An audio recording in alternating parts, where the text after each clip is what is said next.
वसंत पंचमी के दिन ही माता सरस्वती का प्राकट्य हुआ है। जब सृष्टि में अज्ञान, मौन और अंधकार था, तब ब्रह्मा जी की प्रार्थना पर माता सरस्वती प्रकट हुई और वीणा के मधुर स्वर से ज्ञान का संचार किया।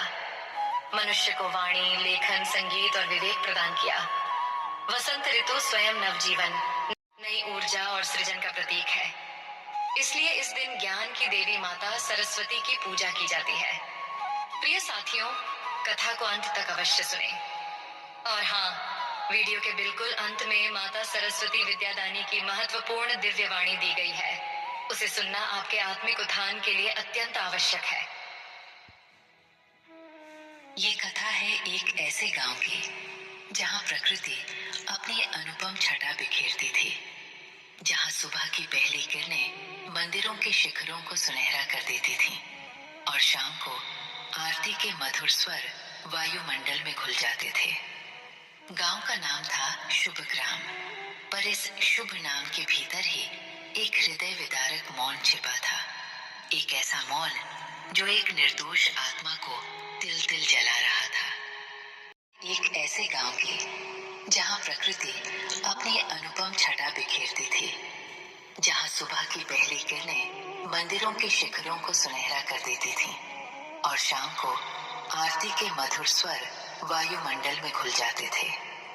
गांव का नाम था शुभ ग्राम, पर इस शुभ नाम के भीतर ही एक हृदय विदारक मौन छिपा था। एक ऐसा मौन जो एक निर्दोष आत्मा को तिल तिल जला रहा था। शुभ ग्राम के एक छोटे से घर में राधा नाम की एक कन्या रहती थी।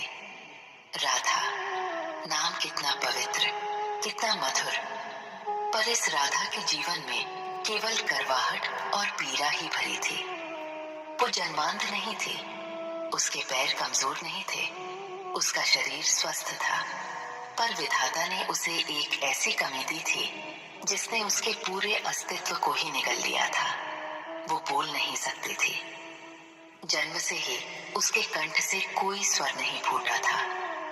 गूंगी, यही एक शब्द था जिससे उसे गांव में पहचाना जाता था। एक ऐसा शब्द जो उसके नाम से भी ज्यादा उसकी पहचान बन गया था। गांव के लोग, ओह गांव के लोग, वे कितने सीधे होते हैं, कितने सरल, पर वही सरलता कभी कभी कितनी निर्मम और क्रूर हो जाती है जब वे अज्ञानवश किसी को अपशगुन या अनहोनी मान लेते हैं। राधा के साथ भी यही हुआ था। जब वो छोटी थी तो बच्चे उससे डरकर भाग जाते थे, जैसे वो कोई भयानक जीव हो। माएं अपने बच्चों को खींचकर आंचल में छुपा लेती थी, जैसे राधा का मौन उन्हें भी संक्रमित कर देगा। बड़े बुजुर्ग उसे देखकर मुंह फेर लेते थे, फुसफुसाते थे, ईश्वर जाने किस कर्म का फल है ये। इस घर में सुख कहां से आएगा जब एक ऐसी जीव वाली अभागी।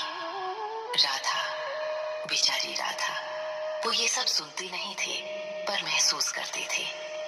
उसके भीतर की आत्मा हर ताने, हर तिरस्कार को एक गहरे घाव की तरह सहेज लेती थी।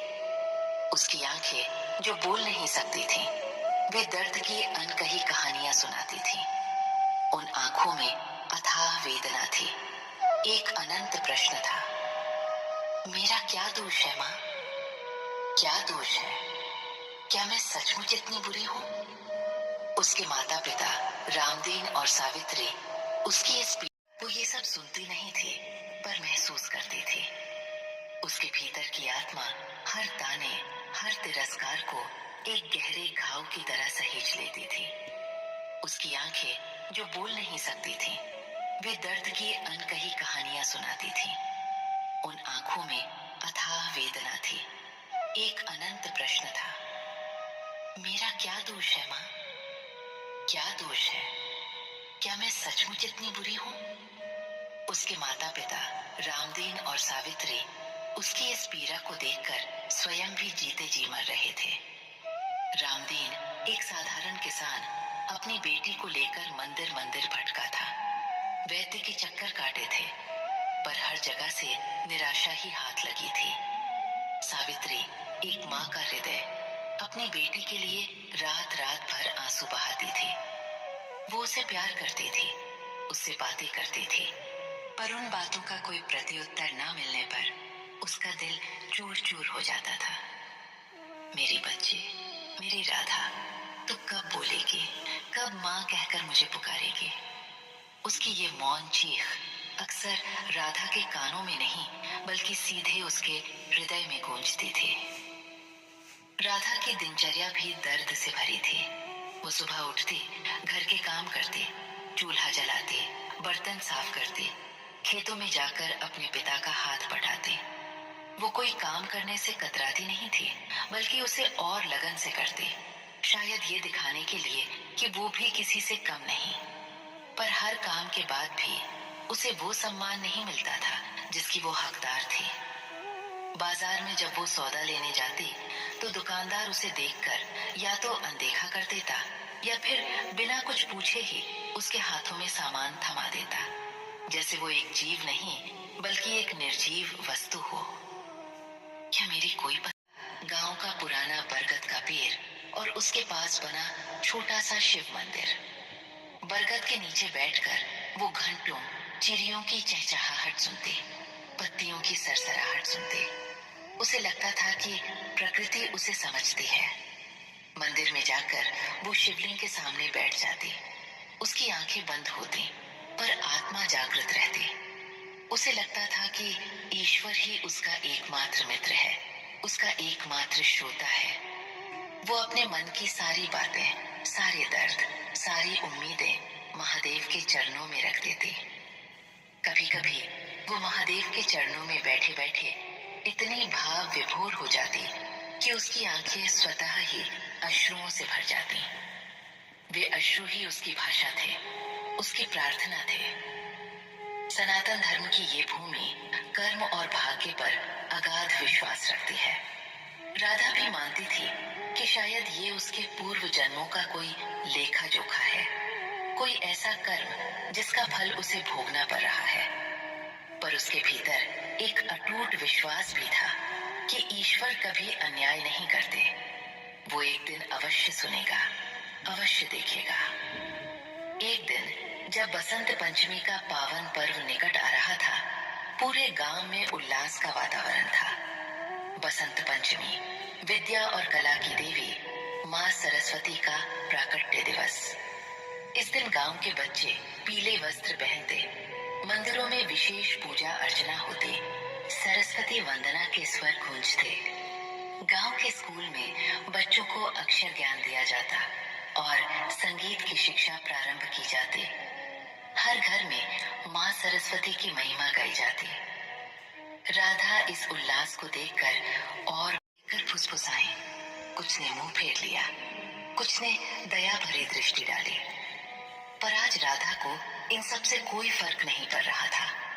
उसकी आंखें केवल मंदिर के द्वार पर टिकी थी। वो जानती थी कि ये उसका अंतिम प्रयास है, उसकी आत्मा की आखिरी पुकार है। मंदिर में भीड़ थी। पंडित जी आरती की तैयारी कर रहे थे। राधा ने हिम्मत करके मंदिर के अंदर प्रवेश किया।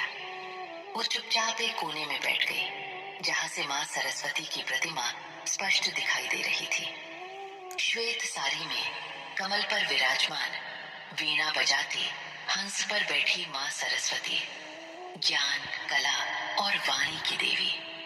आरती प्रारंभ हुई। जय सरस्वती माता, मैया जय सरस्वती माता। जब सारे गांव के कंठों से ये स्वर गूंजा तो राधा की आत्मा रो पड़ी। वो भी गाना चाहती थी।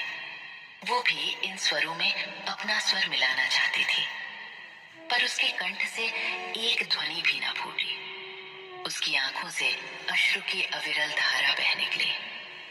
वो अपनी दोनों हथेलियां जोर कर बैठी रही, अपनी आंखें बंद कर ली और अपने हृदय की सारी आत्मा की आवाज सुन लो।